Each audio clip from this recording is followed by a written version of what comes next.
everyone. In this video we will be discussing on the system design key concepts, that is part 3.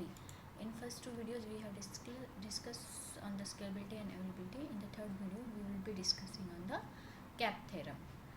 So in the cap theorem we will discuss what is cap theorem, what are the three pillars of the cap, then the cap trade-off, the practical design strategies, and beyond cap. So firstly, what is cap theorem?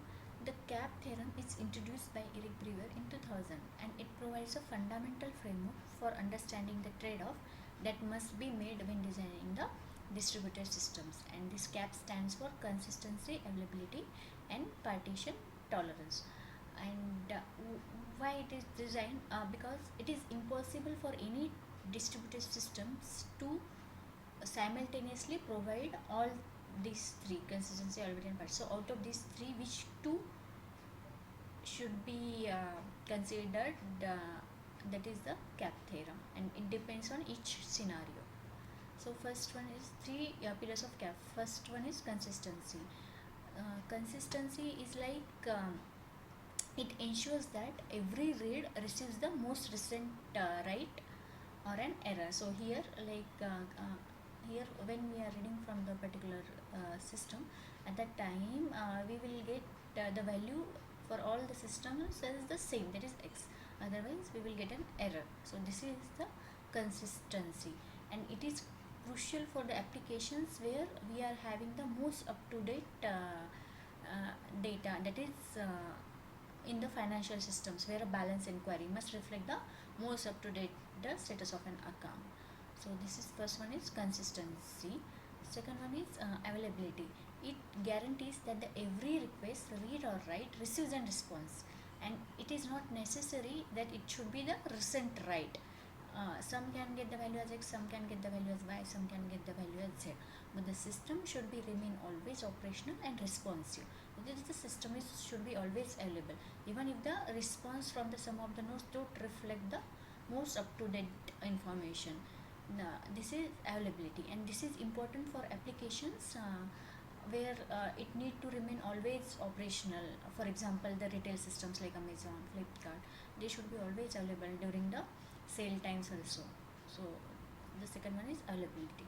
Third one is partition tolerance. It means that the system continues to function despite the network partitions where nodes cannot communicate with each other.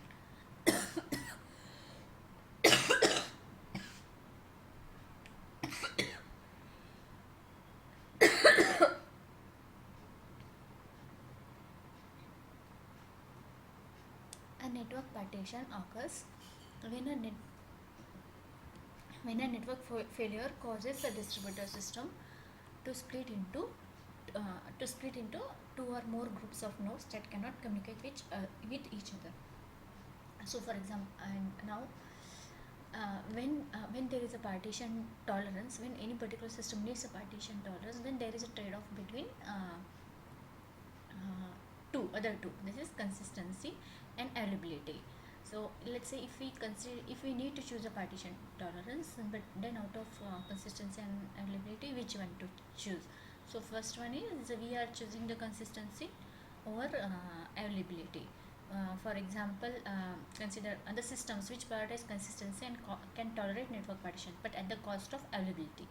During a partition, the system may reject some requests to maintain the consistency. For example, traditional relational databases such as MySQL, PostgreSQL, when configured for strong consistency, it prioritizes the consistency over the availability during the network partitions. And consider the banking systems, which will typically prioritize the consistency over availability, because the data should be always accurate, and accuracy is more critical than the availability during the network issues too. For example, consider the ATM network for bank. When we withdraw the money, the system must ensure that the balance is always up to date across all the nodes to prevent the disputes of money. And second one is choosing availability over the consistency, that is availability and partition tolerance trade-off. So these systems ensure availability can tolerate network, but at the cost of consistency. During a partition, different nodes may return different values for the same data. For example, NoSQL databases like Cassandra or DynamoDB are designed to be highly available and partition tolerant, potentially at the cost of strong consistency. An example for this is while designing the Amazon shopping cart system, always it should accept the items and it should be always available. And when we add items to and the action almost should never fail, even during the sellout time. So the system should be always available. So here in these e-commerce applications, we will choose availability over consistency. And third one is consistency and availability. In the absence of partitions, the system can be both consistent and available. However, the network partitions are inevitable in distributed systems, making this combination. Always network partitions are required in distributed systems, so that's why this is not practical approach. But consider the single node systems that can provide both consistency and availability, but those are not partition tolerant. So theoretical this is impossible, but this is always this is also one kind of trade-off where we will choose consistency and availability over the partition tolerance. Practical design strategies. There are four design strategies for distributing the systems and accordingly balance the trade-offs based on the application requirements. First one is eventual consistency. For many systems, the strict consistency is always not necessary. Eventual consistency can also be good because even it's not required that immediately itself we should get the same data from all of the nodes. For example, consider the CDN, content delivery networks, or DNS. For that, the applications like that, eventual consistency will be good. So we will choose availability over consistency when the requirement is of eventual consistency. Strong consistency is like a model where that we always need to read a last write for all of the nodes. That is strong consistency. For example, the financial applications like banking systems, for that always strong consistency will be required. So we will always choose consistency over availability there. Third one is tunable consistency. Tunable consistency, it will allow system to adjust their consistency levels based on the specific needs, and it provides a balance between these first two, that is strong consistency and eventual consistency. For example, systems like Cassandra that allows configuring the levels of consistency on per query basis, providing the flexibility. And the example for this is like for different let's say consider a particular application which needs a different consistency levels for different requests. For example, consider the e-commerce application where order processing requires a strong consistency because it is related to money. So always the number of items added and everything should be consistent. But the product recommendations in the same e-commerce system, it's not always required that it should be strong consistent. So it is like mix of first two, that is tunable consistency.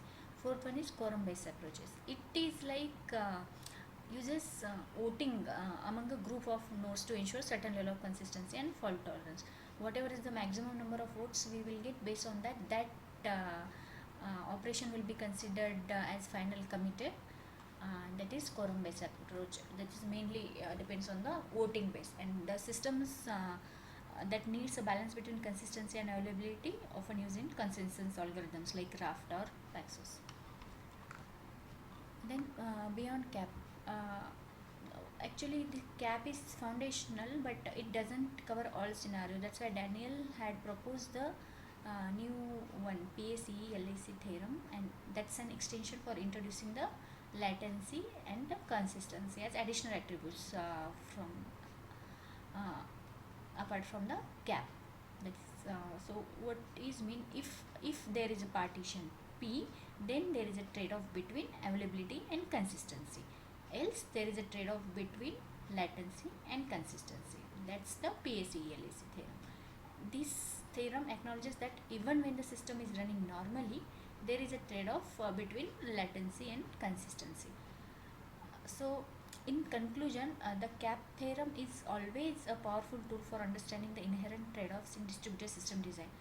And actually it's not about design about choosing the best one, but rather it is making a decision based on the specific need, like whether we need strong consistency or eventual consistency, or like mix of that, Accordingly, we should choose the two out of those three. Thank you.